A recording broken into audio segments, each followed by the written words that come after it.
老妹说电影，天天好电影。大家好，我是阿妹。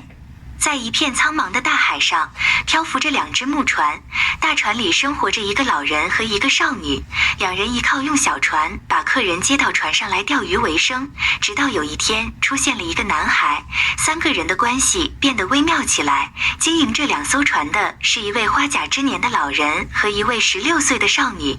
这个少女是10年前老人收养的，少女每天负责接待游客，你能想象得到吗？这16年来，这位少女从来没有离开过海上，她不曾上岸过，一直待在海上，因此她变得很单纯。往来的游客经常拿她开玩笑，甚至有一些比较爱开油的中年大叔直接占少女的便宜。每当这个时候，老人就会很生气的拿出他的弓弩，警告着这些人，你可别小看这只弓弩。这只弓弩不仅可以拿来保护少女，还可以拿来帮客人算命，甚至可以在老人开心的时候拿来拉二胡。老人每天除了招待客人、捕鱼，他将所有的心思全部用在了少女身上。每天晚上，他都亲自给少女洗澡。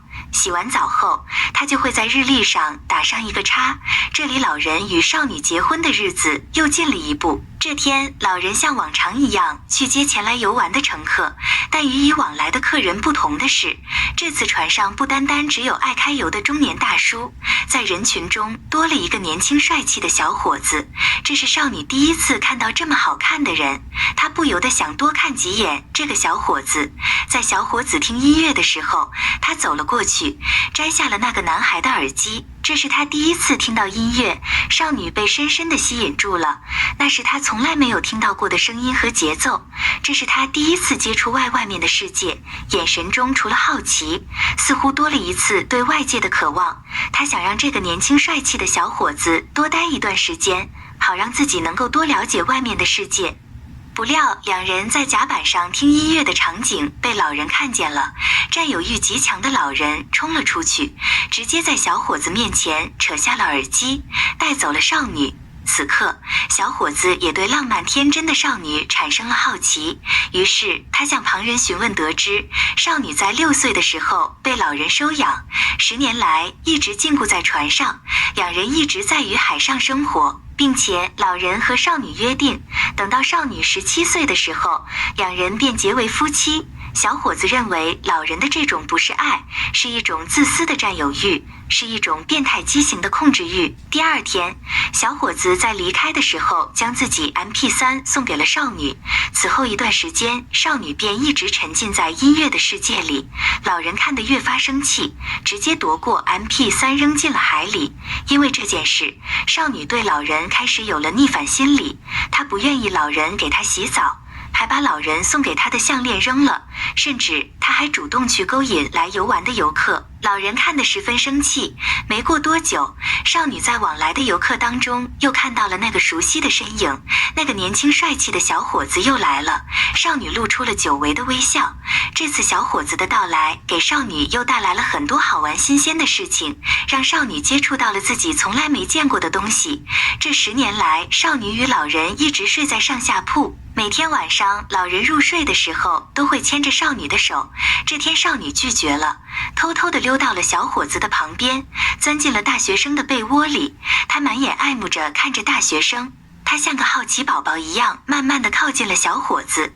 这就是人类的天性，纵使老人囚禁了她10年，却也还是无法改变的。正当2人刚要接吻之时，老人踢开了门，将小伙子赶到了小船上，并执意要把他送到岸上去。小伙子诺了他，告诉老人自己要把少女带走，要带她找到自己的父母。最让他接受不了的是，一个花甲老人竟然要跟一个16岁的少女结婚，未免太荒唐了。老人心中不免有些害怕了，他开始不管什么日期了，直接将日期撕到了结婚的那天。少女对老人的不满情绪也日渐高涨，几次想要开着小船挣脱老人逃跑，可还没等跑成功，校船发动的声音就引起了老人的注意。这天，老人觉得自己不该再这么等下去了，他把原本的上下铺直接改成了一张大床。打算当晚就与少女行夫妻之事，但人算不如天算，这天狂风暴雨，船只在海上摇摇晃晃，老人的计划并没有成功。第二天，小伙子开着一艘快艇来到大船上，没想到的是，他居然真的帮少女找到了父母。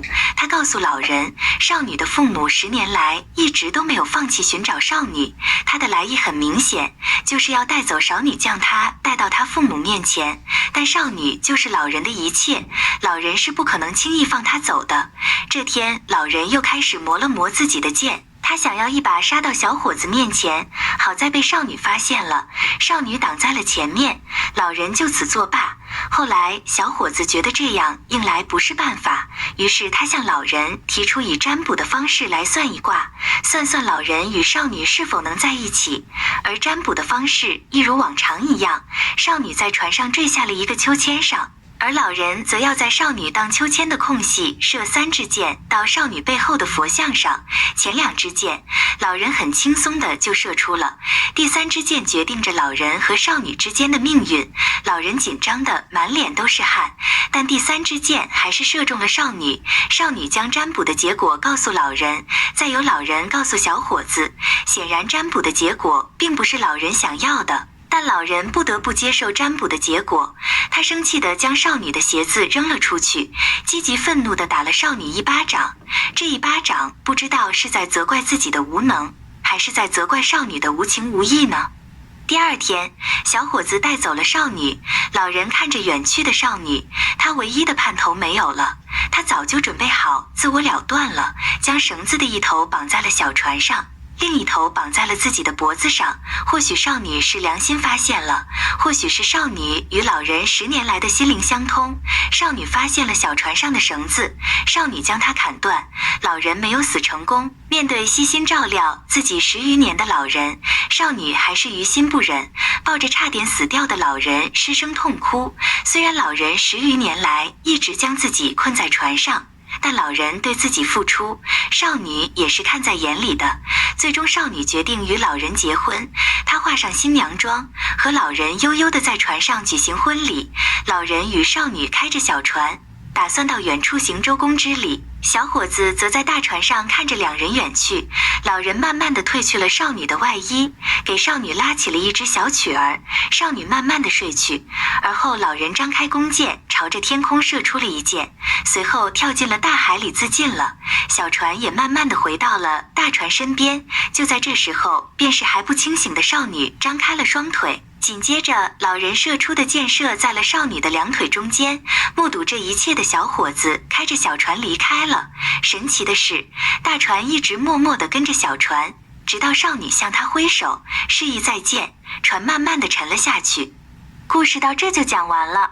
小伙伴们同情少女，还是同情老人？快把想法放到留言区吧。喜欢阿妹讲的电影就点个赞吧，也别忘了订阅老妹频道啊。我们下期见，拜拜。